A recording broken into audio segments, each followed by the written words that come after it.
Jesus. Jesus.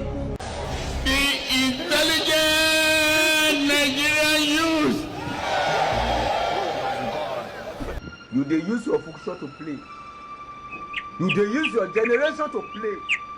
You dey use your next generation to play.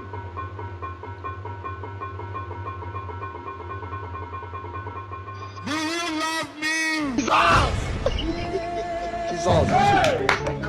Every negative thing.